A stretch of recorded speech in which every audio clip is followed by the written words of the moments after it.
के न जीले गरमी बखून में प्यार खातिर कमी न होई जुनून में हल्का में मन ले।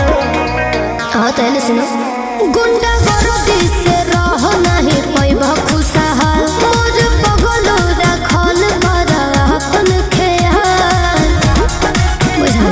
अरे टुनटुन आनंद पर कैस नहीं सुने ला भाषण रे पगली पीछे घूमेला प्रशासन रे पगली पीछे घूमेला प्रशासन रे पगली बस नाम ही काफी है।